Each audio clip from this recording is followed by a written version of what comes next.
Hey, good afternoon, everybody. Greg Pruitt here with Idaho Dispatch, and it is, moving on, July 6th, 2021, and welcome to the ninth episode of The Recap. And basically, the goal of the show is to just kind of give you guys a brief recap over some of our more recent articles. My family and I were kind of in a move, and so we haven't done one of these episodes for a few weeks. And therefore, we're going to try and catch you up on some of the things that you may have missed. And sometimes what we do is try to give you, possibly some more details on a particular story that maybe we couldn't quite fit all the details inside of an article. And so that's kind of the goal here on the recap. And if you guys have any questions, feel free to let us know. We are happy to answer those at any time during the broadcast or after, if we have some questions that come in that we can possibly answer for you guys. So with that being said, we also do want to thank, and we haven't had a chance to do this for a few weeks, our three advertisers who help support this particular show, and that is Alex Kincaid Law. They are a law firm out of Emmett. They also have an office in Boise. They specialize a lot more in Second Amendment issues and gun rights issues, and so a great law firm if you're in need of an excellent attorney at Alex Kincaid Law. Additionally, we have Prestige Property Management if you're looking for somebody to manage one of your properties, if you own some real estate and you don't want the hassle of doing that yourself. They're another excellent supporter of Idaho Dispatch. And then finally, the Carl Felt Center, which is a place where you can go to get more natural and help for your body, as opposed to maybe going to a more traditional doctor where you might get different types of medicine that maybe aren't as good for your body. So the Carl Felt Center is over in Meridian, and the Prestige Property Management is in the Boise area. So if you're an advertiser and you want to support our efforts here at the Idaho Dispatch, shoot me an email, greg@idahodispatch.com, and we'd be happy to talk to you about advertising with Idaho Dispatch, because ultimately, some people have said, why do we have to have advertising? Well, somehow we got to fund doing this huge project that we are doing, and that all comes from us, right? That comes from you guys as subscribers or advertisers or whatever. Ultimately, sure, if we had, 50,000 monthly subscribers, maybe we don't have to have advertising. At some point, we'd love to at least get away from the Google ads that do run on the website and maybe just have Idaho-based advertising. So anyway, advertise or become a subscriber. We can only continue to grow and keep this thing moving if we continue to grow the amount of subscribers that we have. I think right now we're just over 150. Not nearly enough, right, to maintain this huge project that we're doing. And so if you guys are not subscribers, we'd love to have you on board and supporting our efforts. It's $2.97 a month. There's other options that are more, but at least $2.97 a month, and that's all it takes to help keep this thing growing. That's honestly. Well, let's just talk about the first story here. This is a brief update. I think for those that have been watching and paying attention, we've been working on saving up for a vehicle so that I don't have to use my truck, which right now with the gas prices is not beneficial. And we would rather have a more economical vehicle that can go a lot of miles and not cost nearly as much. And so we've been saving up and finally met our goal of saving up money to purchase a vehicle for the company that will be an Idaho Dispatch vehicle. But we didn't want it to just be the vehicle. We wanted to have it be an advertising and moving billboard. And so we saved up some extra money on top of that to put a wrap on the vehicle. Possibly if we buy a white or black vehicle, we thought maybe we could do some graphics on the vehicle, maybe not have to do a full wrap. We're not really sure yet. We're in talks with a number of companies to make that all happen, and that's all because of you guys. And so we sincerely appreciate all the support that we have gotten from so many different Idaho Dispatch readers. So yeah, IdahoDispatch.com/subscribe. That's in the description, and be sure to check it out. So the story before that, we had the Boise Police Department have told the Idaho Dispatch that whatever they had investigated into former Representative Aaron Von Ellinger, if you guys remember a few months ago, he resigned after they were about to vote on the Idaho House floor on whether or not to kick him out for the remainder of this legislative session, which there was only a few days left at that time, and then also not allow him back in the Capitol in the next legislative session. And so before that vote ever took place, he resigned. He resigned, at least in the eyes of the committee, the House committee that was investigating him, was based on his conduct of dating women within the Capitol, or trying to date women who worked at the Capitol. But he is also facing an investigation by the Boise Police Department for an alleged rape. Okay, he had sexual contact with a woman. The woman says that he raped her. He says that it was consensual. And so the Boise PD has been doing an investigation.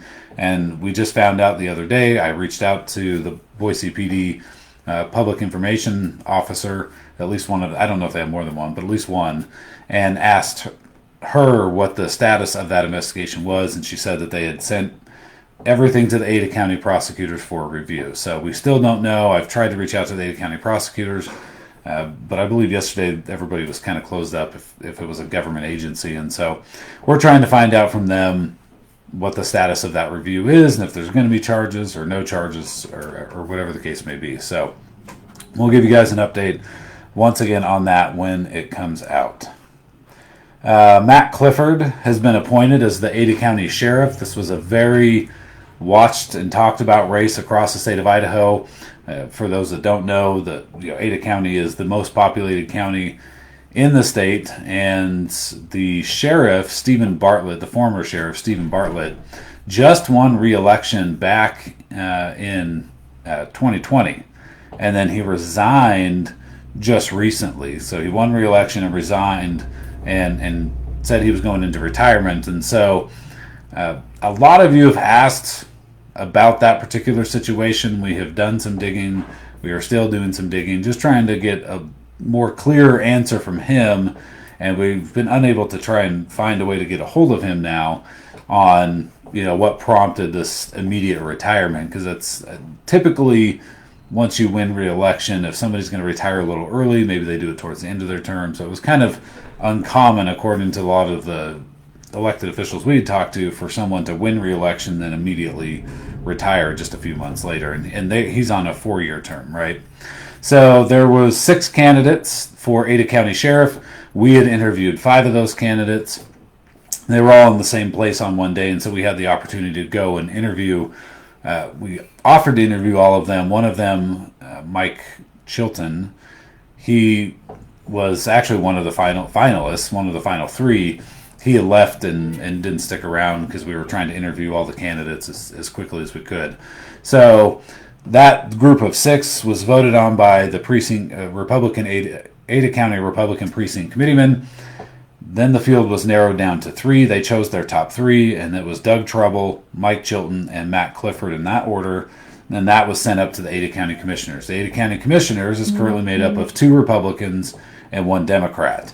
And so the Democrat and then one of the Republicans, Rod Beck, both voted for Matt Clifford, and then Ryan Davidson did not vote for Matt Clifford. Okay, so he didn't actually say who he was going to vote for, but he did not want Matt Clifford. He wanted somebody else to be the nominee, the appointee for the sheriff's office.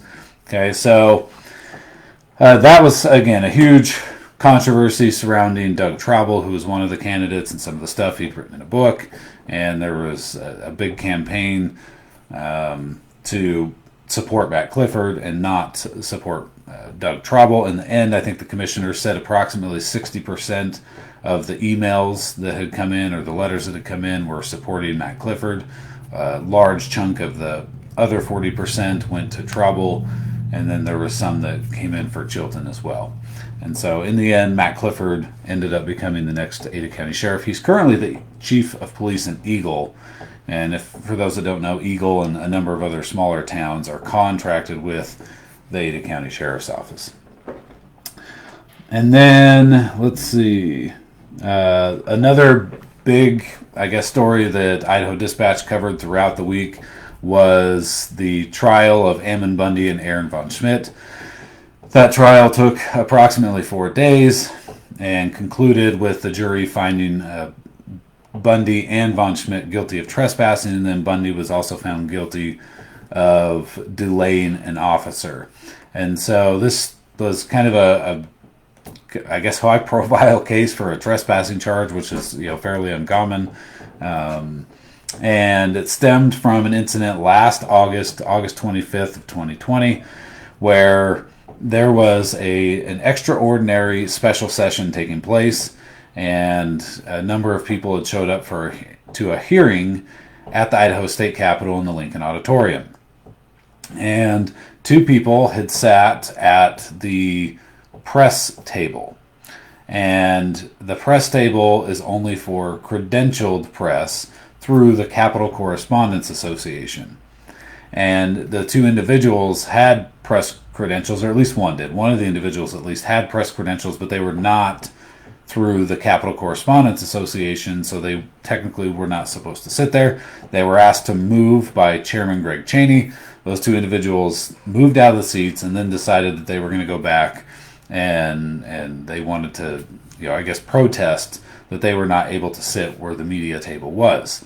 And so Chairman Chaney stopped that, and then the police got involved, and then once those 2 individuals left or were removed by the police, then Ammon Bundy went and sat in that chair until eventually Speaker Becky ordered the room to be cleared, and Ammon Bundy refused to leave at that time and was arrested in the famous wheeled out chair photo that everybody's seen a lot. And so Ammon had told us that he went limp, so to speak, during the arrest, and he said that he does that so that he's not actively resisting arrest, and so that he can't be charged with resisting arrest because he's not fighting against them, but he said he also doesn't want to help the police arrest him under a false arrest. And so that's what he had told us several months after it happened. And so the resisting charge is resisting, obstructing, or delaying an officer. And so what the Ada County prosecutor said was that because he didn't, stand up and put his hands behind his back and all that kind of stuff during how most people get arrested, therefore he was delaying an officer. And that's what they argued before the jury. They also argued that Speaker Becky had the authority to remove Ammon Bundy from the Lincoln Auditorium, and ultimately the jury agreed with the Ada County prosecutors, and they were both found guilty. Neither of them has to serve jail time. Ammon Bundy does have to do some community service in lieu of potential jail time, and so he has a certain amount of time to fulfill that. So that was the Ammon Bundy and Aaron Von Schmidt trial that took place all of last week. Let's see. Trying to go back here. That took up a lot of time there. Let's see. The Ada County Commissioners also, by the way, had a big $12 million proposal in tax relief and property tax relief, that will be voted on later this month. And Congressman Russ Fulcher has announced a cancer diagnosis. He did say that it will not interfere with his congressional duties, and that the doctors feel pretty confident that they can get the cancer out and that he'll be able to continue on. We've also, for those that haven't seen, we've released 2 videos with Republican gubernatorial candidates. One of those was with Ammon Bundy, and the other with Ed Humphreys, and we're also working on interviewing Lieutenant Governor Janice McGeehan, which will hopefully be this week sometime. We'll have that out this week, possibly if we can work out a time with her to do that interview. And we've been working on that for some time. So, but yeah, the race for the Republican nominee is heating up. It's a very long ways away. It's all the way until May of next year when the actual voting will take place for the Republican primary. You typically don't see too many candidates campaigning this early on, but it's also not surprising necessarily. Typically, if you have a candidate who doesn't have a lot of name recognition, they may start their campaign much earlier. And so that's a possibility on why some of the folks may be campaigning so early on. But lots of time before the campaign. So our goal at the Idaho Dispatch is to just interview and talk to as many candidates as we can. Whether you like those candidates or not, that's not really our job to pick and choose which candidates. Any candidate who's going to be serious and has got a campaign website and they're out campaigning and they're out talking to the people and traveling the state or whatever, we want to try to reach out to all of them because we believe that it's our job to just get you the information on the candidates that we can and then let you decide who you want to support. And so we're going to do that for the Republican primary. Right now, there's only one Democrat that has announced, and that's Melissa Sue Robinson. If there's not another Democrat, then we would wait to interview Melissa until after the primary has taken place. And so we're going to focus on the primaries first, and then the general election will be November of next year. And then we would try to interview all of the general election candidates at that point. Okay, so we're going to offer to interview everybody. Right now, Governor Little has not announced that he is running for re-election. Everybody is anticipating that he is. He has an active C1 on file, which means that he can campaign and fundraise. But at this time, he has not announced his re-election. And so, again, our goal is just to interview as many candidates as possible so you guys are prepared to when you go to vote. If you're a Republican, if you're a Democrat, again, if another Democrat files to run against Little, then we'll start reaching out to the Democrat candidates and offering to do that, or Constitution Party candidates if they're going to have a primary, or Libertarian Party. Either way, as we've done with any election so far, we try to reach out to as many candidates as possible. Whether some people believe they have a chance of winning or not, that's not really up to us to decide that information.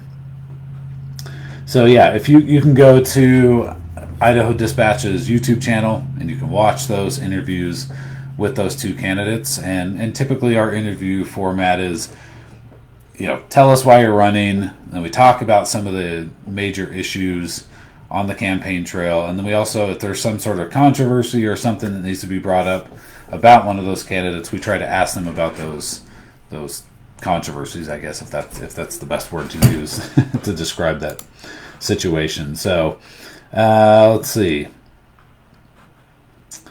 I don't see too many questions yet. So yeah, we hope that you guys are following that Dispatch and supporting our efforts. Again, our goal in the end is to bring you news and just try to show you any facts that we can, such as text messages, emails, video, pictures, whatever it is, and then do our best to reach out to both sides. Some individuals won't want to talk to us. That's fine. If they post something on Twitter or Facebook, we'll try to share whatever they have shared to give their side of the story. There's a large movement in the country right now within the media industry to say, hey, you don't have to cover both sides of the story. You can just cover one because you don't need to give these people a platform, or don't give these people a platform. But to us, when it comes to politics especially, there's a lot of black and white. There's not necessarily just a lot of gray area. There's not a lot of just black and white issues. And so a lot of it's, how you feel about the issue. And so, our goal is each side, especially if somebody's in trouble for something or they're accused of something, they should, have the ability to give their side of the story and not just have the media pushing one narrative over another. And so, again, despite whatever personal biases and opinions we may have as individuals, because we all have them, our goal is to cover as many stories as possible. And some people have said, well, you can't remove all bias. And that may be true. We do our best to remove as much bias as we can. Some people have said, well, your bias is going to show which stories you cover and don't cover. And again, our goal, resources, kind of depend on all of that, is to cover especially all major political stories, whether it hurts a conservative or hurts a liberal, or helps a conservative or helps a liberal. That's not really our goal. Our goal is to say, hey, here's a story that's coming out. Both sides need to be able to talk about that story, and we cover it all regardless. The media should be a watchdog on government, right? That was one of its primary goals when the country was founded, was the media should and did for a long time, for the most part, kind of watch what government was doing and report that to the people. And that's our goal, whether you're Republican, Democrat, Libertarian, Conservative Party, Constitution Party, or whatever it is. Our goal is to report on what is happening. And if you guys have some tips, send us some tips to you can send them to info@idahodespatch.com. You can remain anonymous. You don't have to do anything. And we can kind of do some investigative reporting, hopefully, on whatever you might send us. So anyway, that's all I've got for today, guys. I appreciate you tuning in. Please be sure to share this video. Again, go subscribe to idahodespatch.com/subscribe. We need to continue to grow the amount of subscribers we have. So please, recruit, for lack of a better word, your friends, your family that live here in Idaho to support the Idaho Dispatch and subscribe as well, so we can continue that growth. We have to get to a point where we have enough money coming in that we can hire some, I guess, part-time reporters who can pump out several articles a week at least to add more content. We'd like to have a reporter up north, a reporter kind of in central Idaho, a reporter in the Boise area, and a reporter down in southern Idaho, far southern Idaho, like Pocatello, Idaho Falls type area. So that's ultimately the goal, but we can only do that if we have enough money coming in to make that happen. So please subscribe and support our efforts. Thank you guys for all that you do. Take care and have a safe day.